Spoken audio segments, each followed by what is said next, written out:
So what a privilege. And I couldn't think of a better person to have a conversation regarding resilience. Neo epitomizes exactly that.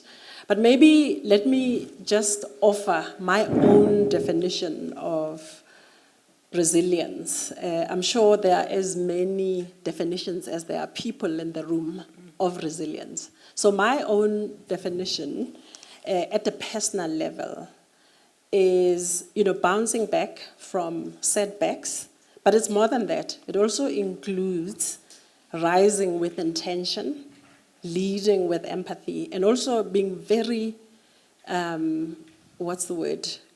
carefully considering drafting and crafting your own future the way that you want it. So for me, that is personal resilience at an individual level. And when it comes to organizational resilience, I believe it's where leadership has the ability to look at weathering storms in the short term. At the moment, as you know, the world is turbulent. There are geopolitical issues, trade wars, and all of that. That's in the short term. And leaders have to have the ability to look at things through that short-term lens, and then also at the same time have a long-term lens to scan the environment for opportunities and threats.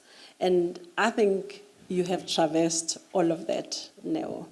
So, my sister, let's take off then with our conversation. Yeah. She's very kind, and now I've been set up, but let's continue. That's her modesty and humility coming through. Yeah. So now, just tell me, throughout your career and your life growing up to become this formidable leader that you are today, at what point did you realize that resilience is a superpower and your superpower?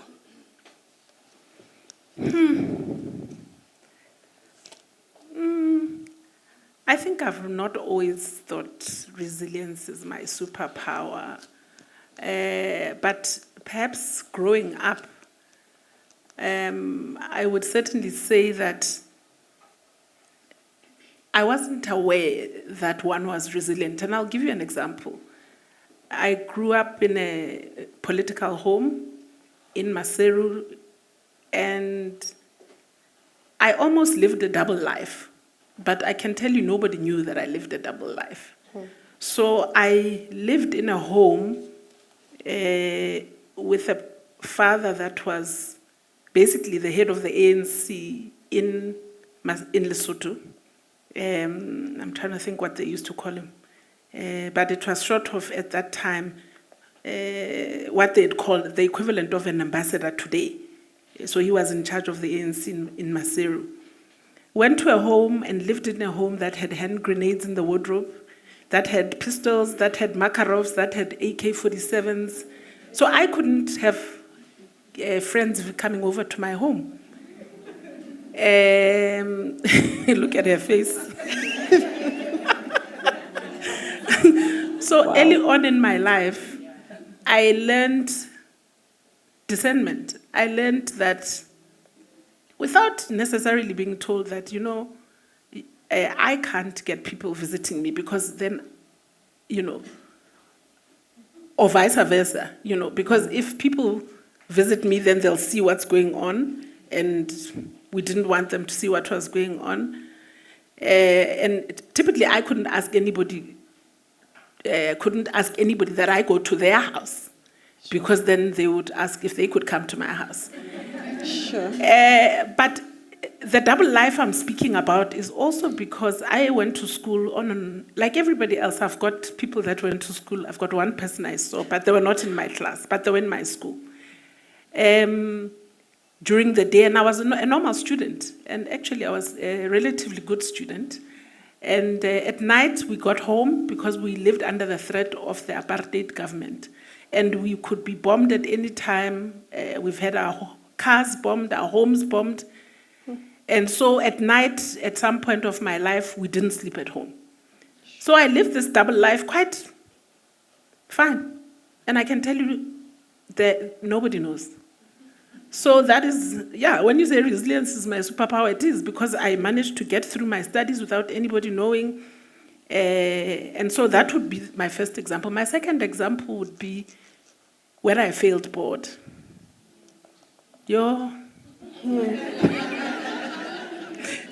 I wrote board at the time that you wrote part 1 and part 2 at the same time, and I failed both parts.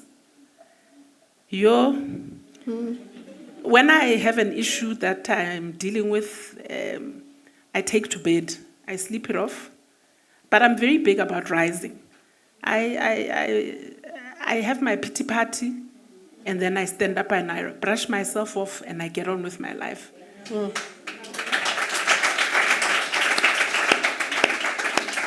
And suffice to say, the second time I wrote board, I came 7th in the country. But that was not for part 2, but that was not, I didn't see that coming.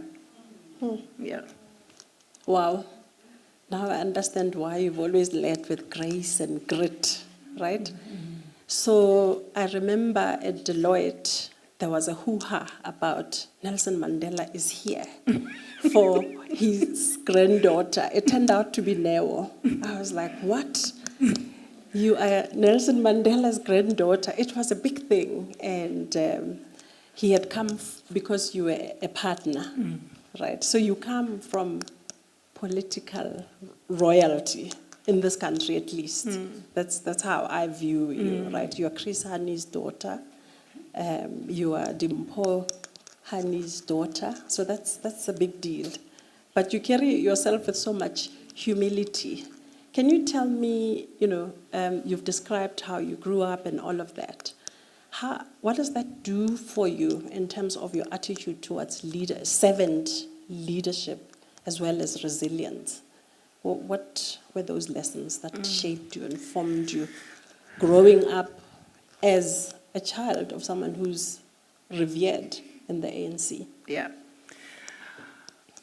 So I think in my formative years, you must remember that I wasn't always coming from political royalty.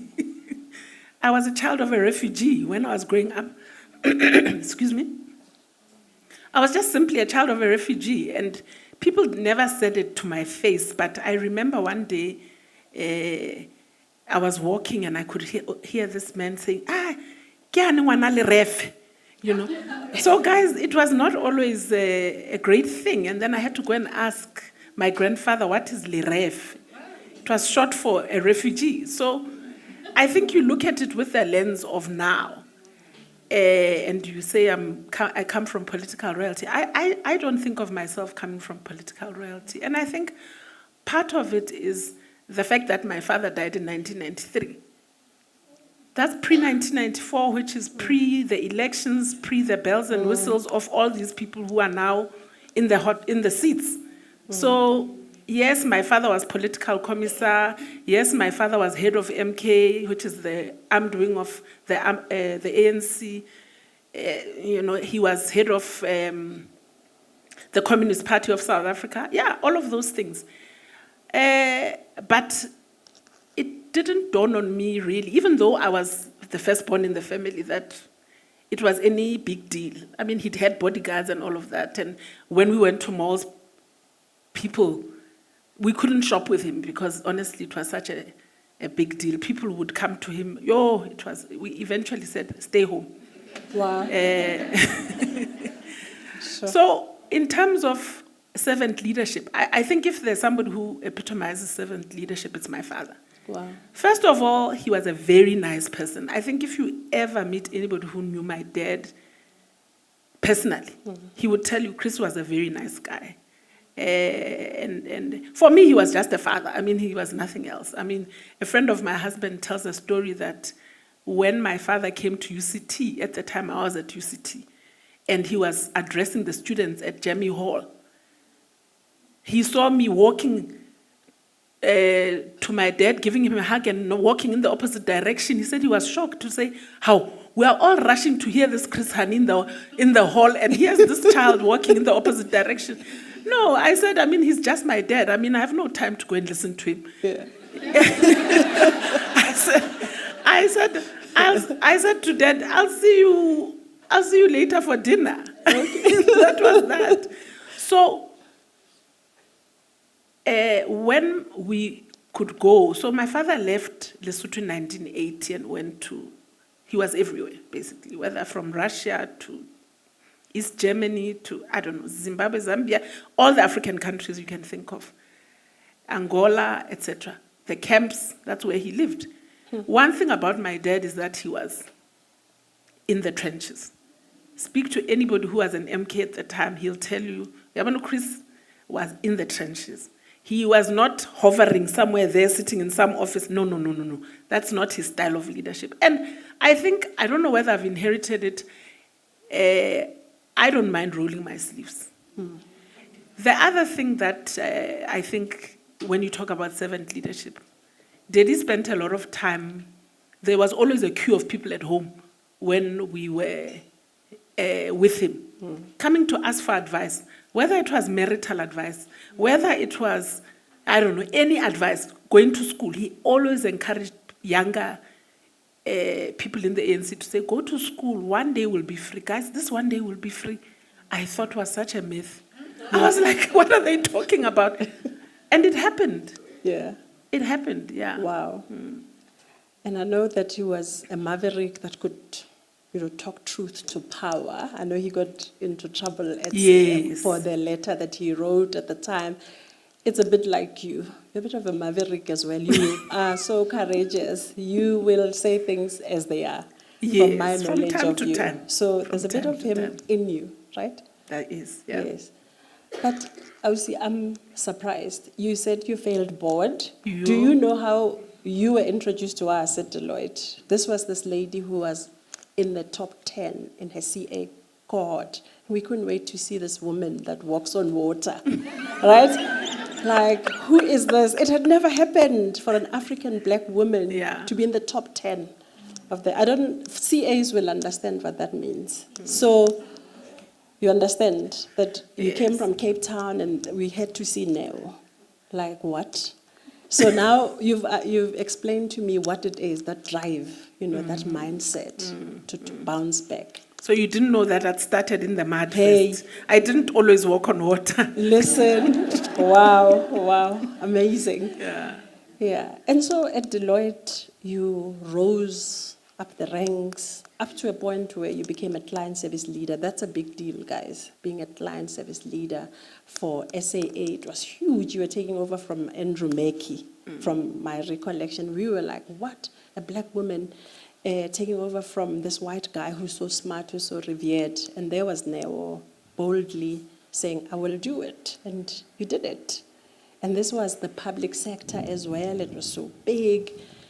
So tell me about how you traversed that world, dealing with the stakeholders, what resilience and inner, summoning your internal sort of resilience. How did you navigate that world? At Deloitte with the partners, it's not easy, the pressure that comes with that, and then at your client, which was not easy as well. Yeah.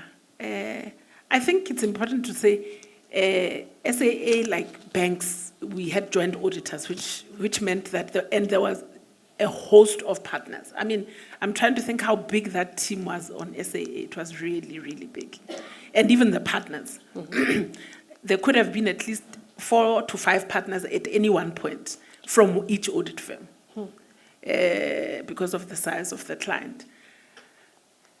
I think you've got to, first of all, understand, even today, I think whether it's the public sector or the private sector, you've got to know your stakeholders.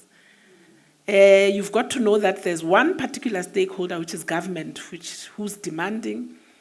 But you've got to know what your mandate is. At the end of the day, as an external audit partner, I've got to make sure that we issue annual financial statements that fairly present, if they do. It's not my job to make them fairly present. It's management's job. Mine is to check that whether they do or they don't, and to give an opinion accordingly. So whether it was SAA or anywhere else, one had to do the work or ensure that the team did the work. But there was a little bit of tap dancing that one had to do. I mean, I remember one day the CFO keeping us, we went to negotiate the audit fee. Okay. And- Overruns. Overruns. No, audit fee, the big Actual number. fee. The actual audit fee. The overruns are another story. And we had an appointment. Did we not sit for 4 hours outside her office while I don't know what she was doing? But you can't throw your toys. You've got to be measured. You've got to be calm. You've got to read the room. You've got to read the room. Maybe if it was the private sector, I could have dealt with it differently. But because it was the public sector and I knew the personality that I was dealing with, the CFO, I just had to, we had to be calm, we had to sit and wait it out. And needless to say, 4 hours later, she walked out, all smiles. Like nothing happened, yeah. All smiles. And said, oh, you can come in. First of all, I had to prioritize. This was the audit fee. It was important. That number was a big number for us and an important and material for Deloitte. And for me, as the audit partner. So I wasn't going to go anywhere. I was going to sit it out together with my colleagues. So you've got to read the room, you've got to prioritize, you've got to decide what's important to you and your company. So that's exactly what we did. So when she smiled and didn't even say sorry, it's only later I thought, well, she could have said sorry. Yeah. But she didn't.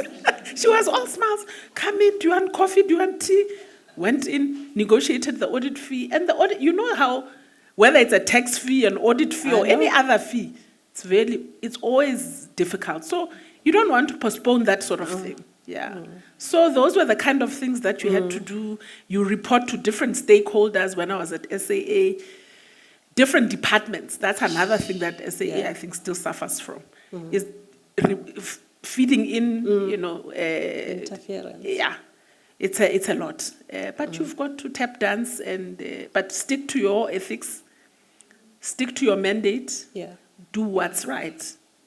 And I'm not saying it's always easy, but as long as you know what is that North Star, then it's easy to work towards it. What is your objective? Yeah. Interesting. So now, more and more, I'm seeing reports and surveys where, the clever people are telling us that in this turbulent world, as companies navigate headwinds and so on, collaboration is important, right? Collaboration, for example, of management with the board, working together, having shared agendas, and so on. For you, is collaboration a currency that helped you, to be more resilient, or can one walk it alone, or does it depend? As a board member, I think you obviously have to collaborate with management. I think you can't be an effective board and not be collaborating with management. Remember, you're working towards the same strategy in the organization. So it's almost a no-brainer. You have to collaborate. Where I've been chair, draw the line is, I'm not friends with my management. Friends as in, I try and have boundaries. And I'll tell you why I have boundaries. It's not that I'm a snob or I'm an unfriendly person. It's simply because I've seen instances where you are too friendly with management. As in, they are your friends, they come to your house, you go to their house. You are now not in a position when things arise, you are able to call them to order. So you need to, it is important to have that arm's length relationship. You can love each other. I've worked in places where I've really, really enjoyed myself. And you can enjoy yourself, you can laugh, you can have the best time, but you have to have that arm's length relationship, because when the stuff hits the fan, and sometimes you need to call someone to order. Yeah. When you are conflicted, then, I mean, I'll give you an example. Simple example. We love stories. Go ahead. I sit on this board. I wasn't chair of the audit committee there. The chair of the audit committee and the CFO have this relationship where the CFO lends his holiday house to the chair of the GAG. Okay? He does, well, no, I wasn't, maybe I'm jealous because I wasn't offered. I'm jealous because I wasn't offered.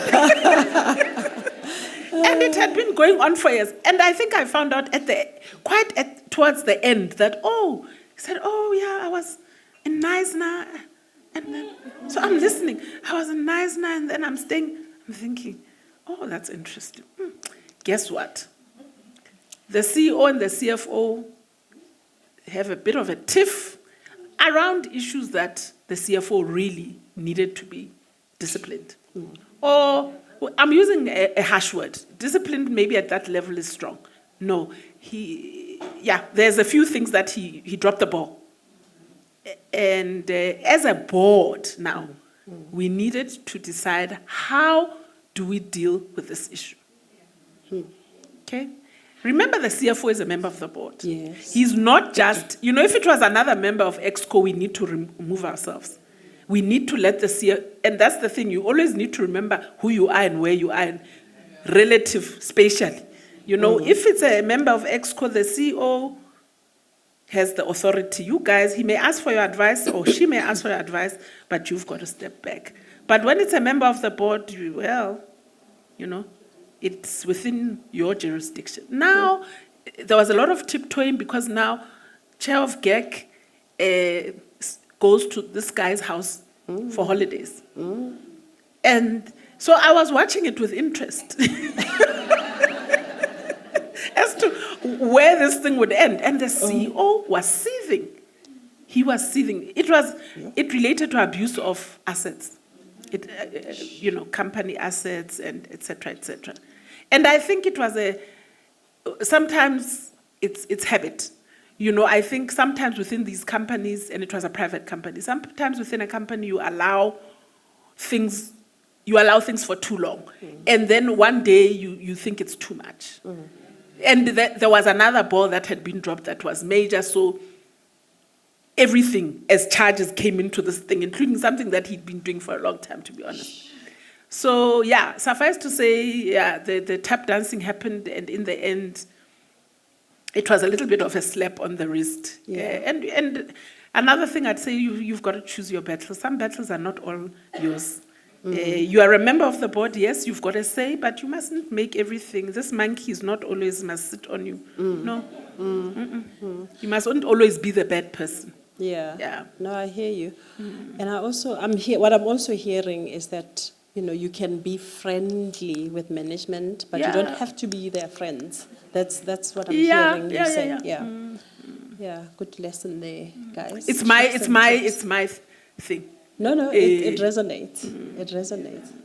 Now let's talk about the difficult chapter in your life. You had serious health challenges. I remember you telling me that, I've decided now to leave Deloitte. And then I said, why? And you explained. I don't even think you remember that. And I don't. Yeah, and I was heartbroken.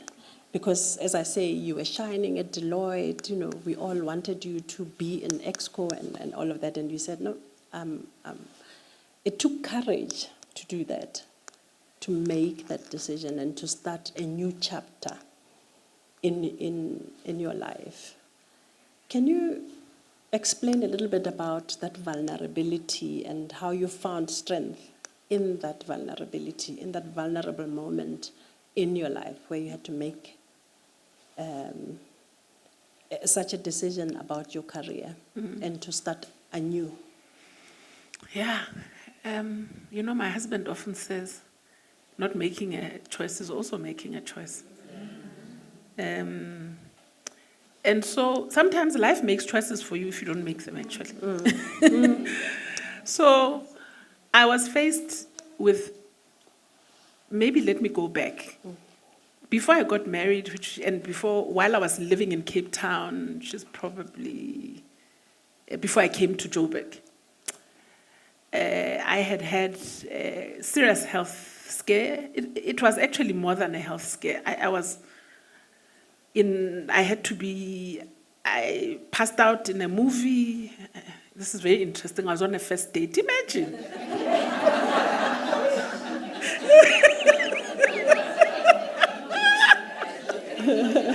Oh, my word. Anyway, the poor guy was in Cape Town. The poor guy didn't know what. Luckily, I don't know, he phoned around, got my mom's number here in Joburg, called my mother. My mother doesn't even know this guy. Anyway, long story short,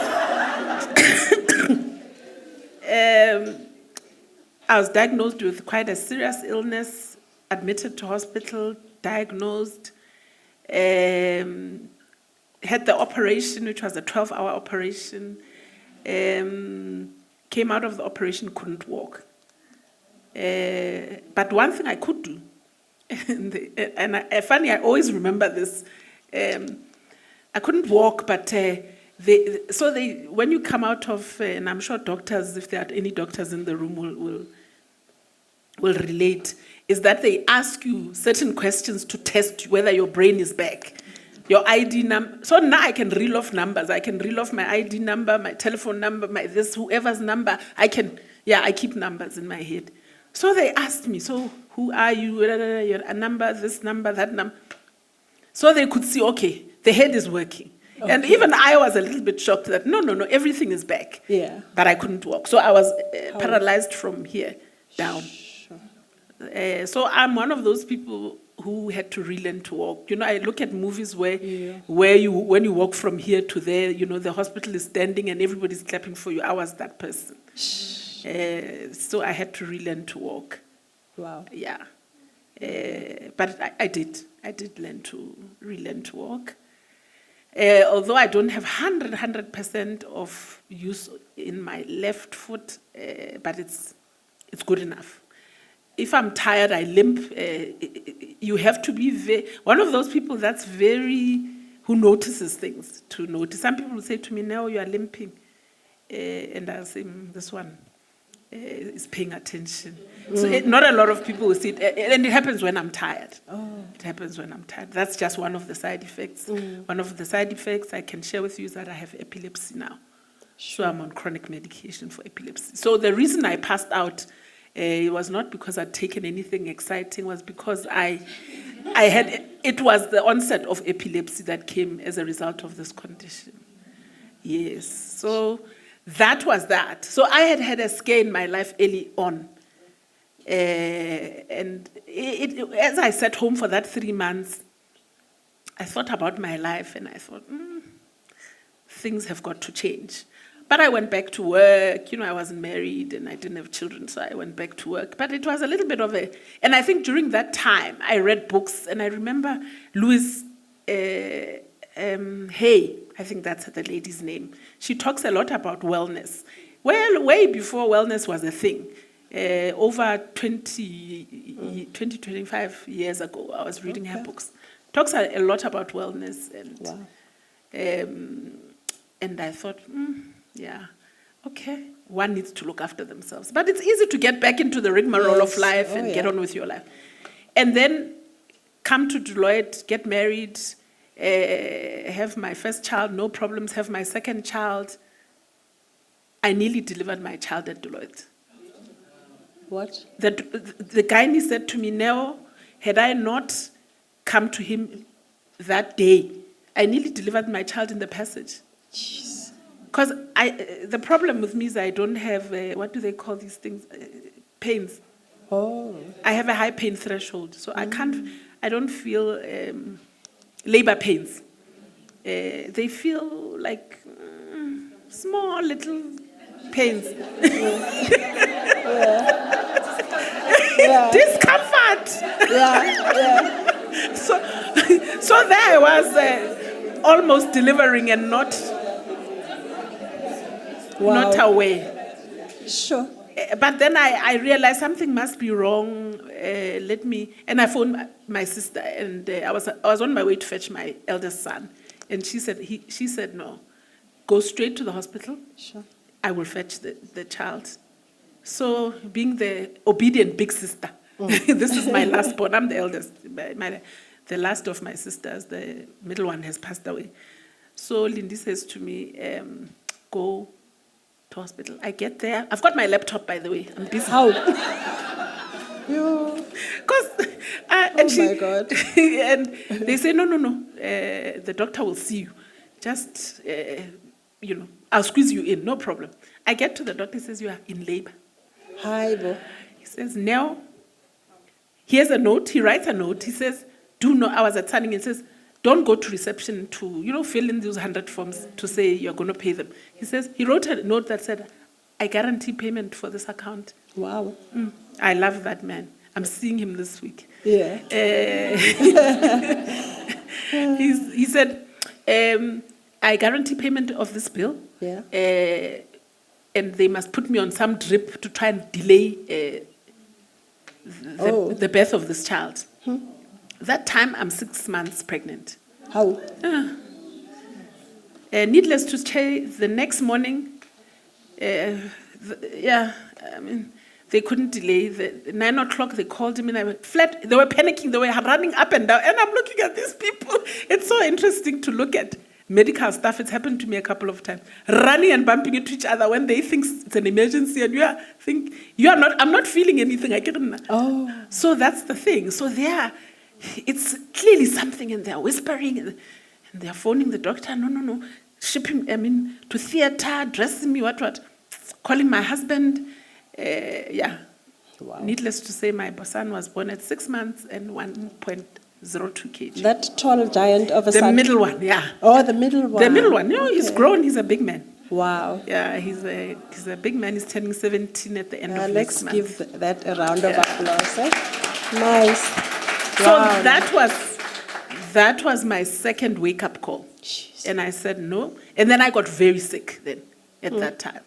So my condition sort of came back with a vengeance, and I think the stress levels I don't know, those of you who've ever had a child who's premature, it's very stressful. Sure. So at that time, I think I thought about my life, and I thought, my husband and I were both partners at Deloitte, and I thought, something's got to give.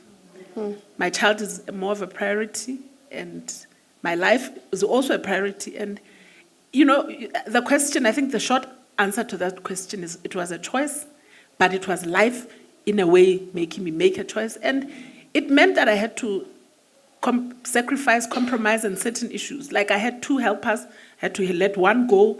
I had to look at my expenses and think, okay, where am I going to cut? Because now I wasn't going to have all this income. And to be honest with you, it was prioritizing my family and my child and less about what next. Yeah. At that time. Yeah, amazing. Yeah. And that takes self-leadership, right? And Right. you spoke earlier about boundaries and just setting boundaries around yourself. Let's talk about boards a little bit. You've enjoyed your journey as an NED, right? I have. And more so public sector than I'm surprised by that. It's so strange. Yeah.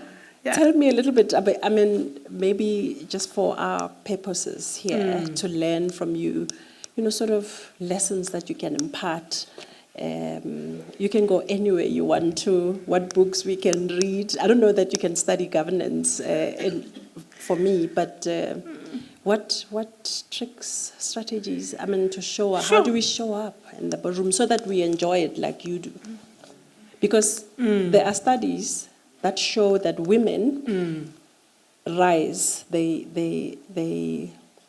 when they arrive, right, in the boardroom, sometimes they don't stay. Yes. Right? Unlike the men. There Agreed. is actual research that shows that, which is such a pity, right? It's a tragedy that they don't arrive and thrive, which is why we have women on board. So when you surprised me the other day when we were doing the briefing and you're like, I'm having so much fun. And I'm like, okay, tell us so we can also have fun. It's not always fun. There are challenges sometimes. Yeah. But, maybe starting on the challenges side, and maybe you said I can start anyway. And this has come with time, with having sat on so many boards. I've learned the first thing, do your due diligence. Do not be flattered. Yes, it's flattering in the beginning. It's very flattering to be approached. And the majority of my boards, if not all of them, I was approached. So it's very flattering when somebody approaches you. Go back and look at who's on the board, who's the chairperson, who are your colleagues going to be, because it's going to be your reputation to be associated with those people. And some of them, you look at one name and you're like, I'm okay. I'm fine. And even management, who's in senior management in those roles, in that entity, whether it's a public or a private one. And you say, Or you say, yay, I'd love to work with this person. I've been wanting to work with this person. So do your due diligence. So I've got a friend of mine, she's older than me, and she was burnt. She was burnt through one of these, African Bank to be specific. Sure. And since then, she doesn't take a board without calling me. She will make sure she calls me and says, no, I've been approached for this. And we will talk about it and brainstorm it, the two of us. And it's not a bad thing to have that person that you can talk to. And sometimes it doesn't have to be some great governance specialist. We also had a friend who, I'm going to call a name, please. I suppose this room and it's 6 walls. No, it's psychologically safe. Who wanted to join the SABC at the time. And I'm not saying don't join a government board, an SOE, because some of them really have enjoyed my time. But you've got to be discerning.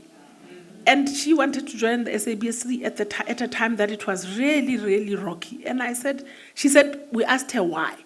So this was a friend asking us as a group of friends. Yeah. And she said, because she wants to give back to her country. And we said, if you want to give back, go do something else. Go do something else. But it doesn't mean don't join an SOE. I mean, one of the greatest times I've had that I was telling you about is I joined the when it was known as the FSB, Financial Services Board, which is now the FISCA, the tribunal. So basically the tribunal hears cases. Let's say there's, and the PPS, where are they? They should know everything about this. If you have a errand or whatever, there's been a complaint about the financial service provider, it goes there to the FSCA, and they make a ruling. So if an individual or a company or an organization wants to appeal the ruling, and obviously they'll appeal the ruling if it's going against them, then provided it's below a certain threshold, a monetary threshold, they would come to us. And then we would then hear this, the issue. It was almost like court, really. Would be given files and files and files. The respondent, the appellant, they would present their cases, and then we would make a ruling. Our ruling would either be we uphold the FISCA's ruling, we take it back to them for if there's new evidence, to go and hear it again, or we overturn it. So that has been, I must say, the work that I've enjoyed the most. That was an appointment that was made by the Minister of Finance. That's a government entity. I loved the work. It's meaningful work. It's, for me, I think when I look back, I've enjoyed regulatory work. And maybe that goes back to the fact that at heart, I'm an auditor. Yeah. I think I must accept it. At heart, I've enjoyed being at the Takeover Regulation Panel as chair. Great work. Those of you who've had any interactions with the Takeover Regulation will know that it's a member of the DTIC, as they call it nowadays. Excellent colleagues, turnaround times, like top notch. We rank up there with any takeover panel in the world. Wow. Yeah. Amazing. Yeah. So Yeah, thank But, you. We want the- more stories. yeah. Right. Okay, you want stories. But I want to open it up to the floor so Okay. you can engage with the audience. Okay. Right? Let them ask you what stories they want to hear from you. Okay. How's that? Let's do that. Let's do that. Okay. Yeah. Okay. Ladies.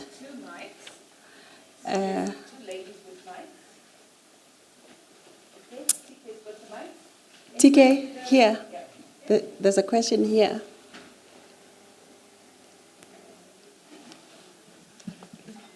Over here, please. Yeah. This lady Yeah, was she first. was but first, who- yeah. Good morning. Where's the second one? Good morning. Morning. Thank you so much, Neo, for indulging us with so much wisdom, so much to learn. I just got a question that in terms of taking your experience, both from a private sector and the public sector, have you had the experience of the failed board in terms of where there's been governance failures? And what we tend to see, especially in the public sector, where boards get dissolved at some point. How have you dealt with that, with those instances? And if you can share anyone that you open to share. Okay. There's my story. Yes, I have been on I'll take it one at a time because then I can deal with it easier. Yes, I have been on a public sector board that was dissolved. And how it was dissolved not in the manner that it's done now, that they just decide, they'll take away this board and the next thing is the whole new board. How it was done, because the board was listed, but government was a big shareholder. So there were board members that were elected by government and board members like me that were not elected by the shareholder. We had a situation where the shareholder did not like the chair, amongst other things. Honestly, disrespected the chair. Gee. We would be sitting in a board meeting and the minister would be issuing statements that had nothing to do with what we were discussing. So we had a parallel governance process. And then come the AGM, sent through proxies, voting everybody in. So unsighted. All of us thinking we're all good. Day of the AGM, minister walks in, sits here. Votes the majority of the board, I wasn't one of them, votes people out. Sure. And then we had oh my God, can she do this? Yeah. Michael Katz gets called, governance specialist. The minister, they sent through proxies voting everybody in. The minister walked in person, and yes, the answer is yes. You can, on the day, change your voting. You're entitled to.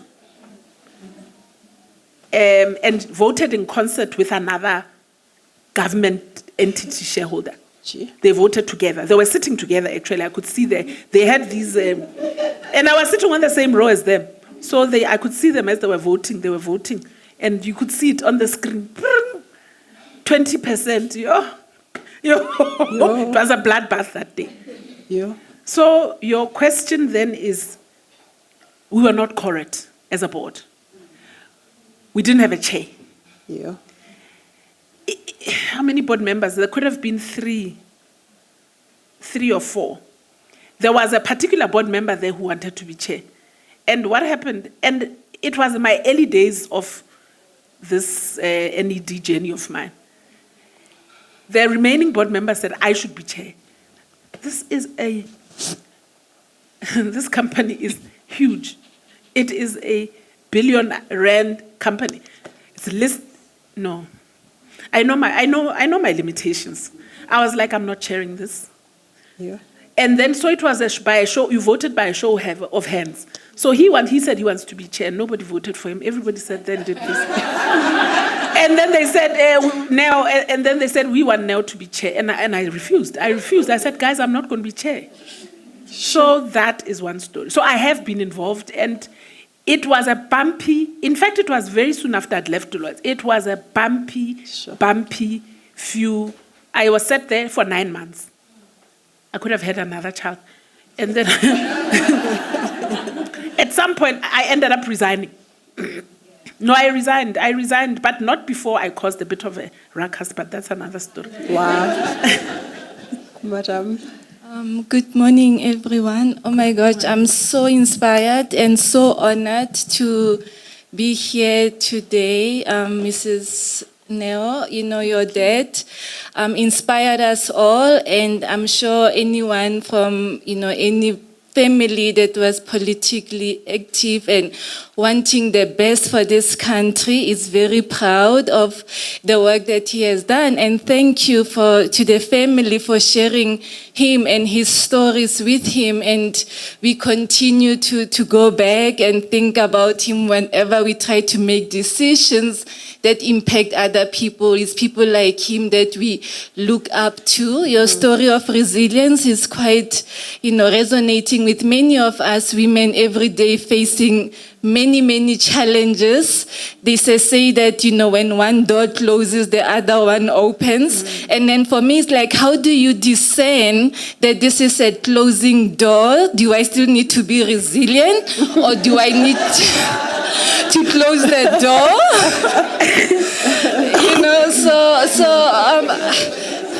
I have so many questions, but there's no time for that. I'm a recruiter. I deal with, women in recruitment, women looking for jobs. And my question to you, one of the many questions, I'll stick to one. When you are in a position where you can see that women are not being paid equally compared to men, same positions, same criteria, even women, we do the most, we are from areas where we're surviving gender-based violence. We want to be financially independent, and here's a man being paid more than what this woman can bring to the table. How, in our small roles, what can we do to stop that, to fight that, and to bring it to correction to this situation? Because companies are telling us we are for women, we support women empowerment. However, when it comes to equity and pace and just the treatment, it's never the same. Please help us. I mean, we need to do something. We cannot just be silent, and like you said, not taking action is taking action. So for us not raising these issues, I almost feel like we are complacent because we can see, but where do we go? Yeah. Thank you. Thank you so much. Thank you. Beautiful.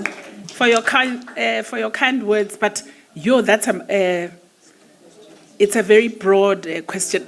You had the open door, when do you exit question. Which is a question by itself. And it's something that I believe in, that at some point in your life, if something is not working for you, first of all, you are entitled to change your mind, however difficult it is, and it's difficult. You need to decide for yourself that I'm not doing this anymore, and it comes with great consequences. I've been down that road sometimes. The issue of pay parity, equity, is a whole thesis by itself. What I can say right now is that I think, and it's the same as transformation. It's the same as transformation. Whether it's women or it's black people in general, or, I've always said, if you do not put people in positions that matter, that then are able to change, and it's not just about changing policy, it's about walking the talk. So let me put it to you simply. If you do not have enough women in those in decision-making positions as a corporate, the men will continue making the decisions they continue making.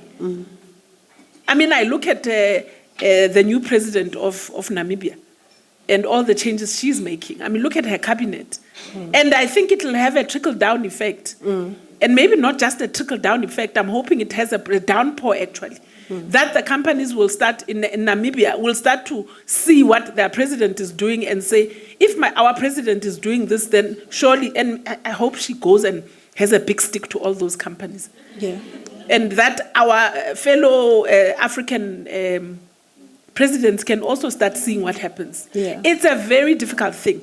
A lot of companies will tell us at the remuneration committee that they benchmark.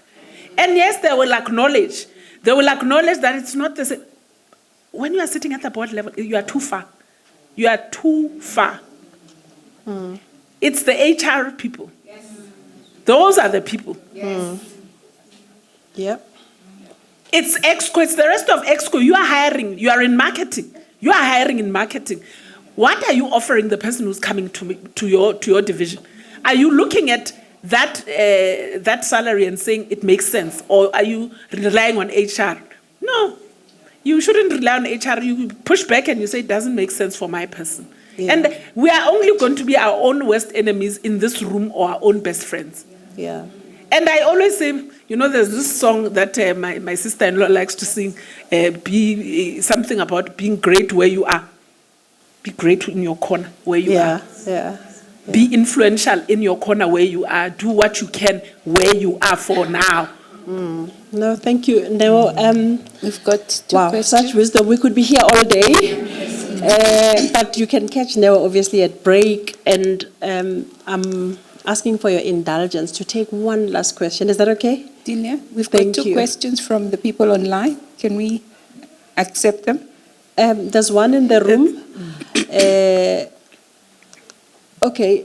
There's a mic. I'll give you until, we've got 5 minutes, guys. I'm feeling guilty now for those that are hungry. Okay, so please start in the room and then we'll end with the ones online. Just one in the room. I saw a hand for a long time. Yes, thank you. Yes. Good morning, ladies, and good morning, us now. What a privilege, to be here. For some reason, this year, I picked up your father's book. So I don't come from a political family or connections or anything like that, And I think because in this country, we like to put people, you are ANC, you are DA, we can have these walls that divide us. And I actually felt like, why didn't I know so much about this great leader? And so my question to you is, Chris Hani was not afraid to challenge the status quo. And he paid the price going to prison in Botswana, and while others were on the gravy train, and he called out things. I was asking myself, what can be done to bring up this critical leadership that we need now that can shift things around? Because the corruption has crept in to everything, to boards, people that should be appointed are not being appointed. People are turning a blind eye. And he watched all of that in the camps. And he just said, enough, and then we're going to call this out, which nearly costed his own life. So I just asked myself to say, I think sometimes we are quick to forget where we come from, and we don't learn from our own rich history, and we think we need people somewhere else to come and save us. So I just am grateful that I happen to have been reading this book in the season, and I get to meet you, sir. Wow. Thank you. Thank you. No, let's just take one last one. Okay. And then you'll answer both of them. Is that okay? That's 100%. All right. Okay, so sorry to Lily. So we had two questions, but we'll only take one for time. We've run out of time. So Hilda asked a question to say, I agree with setting boundaries to function at arm's length relationships in a small population where everyone knows somebody, either as a church mate, previous schoolmate, or co-worker. How do you deal with each other in such a way that it doesn't seem friendship regarding the separation between management and board relations? Thank you. Thanks. All right. Let me take the easy one. Yeah, South Africa is small. And in fact, the population of people on boards is even smaller. If you map out the JSE top 40 and who sits there, you'll see cross directorships everywhere, because the reality is that the people that get approached or put on those boards are the same people. So let's be realistic. It is what it is. I mean, if I grew up with you, I grew up with you. There's nothing I can do. You know, I know Delia. If Delia and I happen to sit on the same board, it is what it is. The point I was making is around saying, when I am in a certain position and I am dealing with management that I don't really know, I don't go out of my way to create a friendship. And there are reasons why I don't do that. But I do agree with you, South Africa it's not as small. I mean, I come from Maseru, which is, you know, I grew up there, which is very, very small. Everybody knows everybody else. In fact, even here in South Africa, the people from Lesotho know everybody else. The siblings of the world. Everybody knows everybody else. So if I happen to work with them, you continue working. So I think we must be mature and adult about how we conduct ourselves. There are no hard and fast rules, and what works for me doesn't necessarily work for the next person. Yeah. So that's the easy part. Okay. Yeah, I mean, at first say use your vote. Use your vote. Use it wisely. Guys, we can't keep voting the same way and wanting a different outcome. That would be the first thing. I think the GNU is a great thing, personally. I know people say it hasn't worked. I think it's worked. And one example where it's worked, the VAT. Did the minister not want to give us an extra 2%? And who stopped it? Doesn't matter who stopped it. It was stopped. So in my world, the GNU works. Yes, it delays. It has. I could write a book on how to fix this country, but I'm not going to. And it's not about my father. It's about all of us, I think, have views, and all of us can sit and brainstorm. But we are the only people that are going to change this country. Yeah. We are the only people that are going to change this country. And whether it's through the vote or however we're going to change it, or whether, as we do in my suburb where I live, we fix our own roads. We do.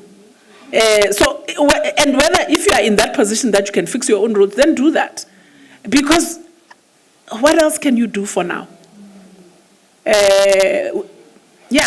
We need to change municipality, the way we choose. I mean, one last point around this issue. I was speaking to Jeff Rothschild, and he was telling me that, in fact, and Stanley Subramani, and they were telling me that in the pre-94, mayors were not chosen. I didn't know this. It just goes to show. Mayors were not chosen as coming from a political party. Mayors and councillors were chosen. The mayor of any place was the most respected person in that place. And they say that's why the cities worked. So imagine if you could choose a mayor for Joburg. Who do you think would deserve that? And it's not about it being an honor and all of those nice chains. That's nice. It's about saying, if you look around you, and I would even break it up, to be honest. If it were up to me, I wouldn't make it completely Joburg. I think it's too big. I would demarcate it and say, here's a mayor for this area. And let the people who live there choose their own mayor. They know who's good. And I thought, wow, why can't we go back? And they say they were not even paid. Maybe that's where we went wrong. They were not even paid. They were upstanding members of society. And this is some of the things we need to change. Why? I'm not saying mayors shouldn't be paid, but I'm saying, can we go back? I look at Grahamstown where I'm married. Oh my goodness gracious me. There hasn't been water. I mean, we're talking about water now. There hasn't been water in Grahamstown since I got married 20 years now. We're talking about water issues now. There hasn't been water in Grahamstown for 20 years. So we've got problems and we need to stand up. Thank you. Wow. Well, no, that was powerful.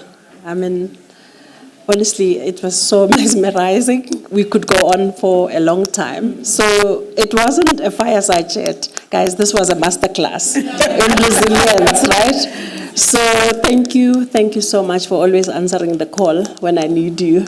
And today you delivered. You showed up and you showed out.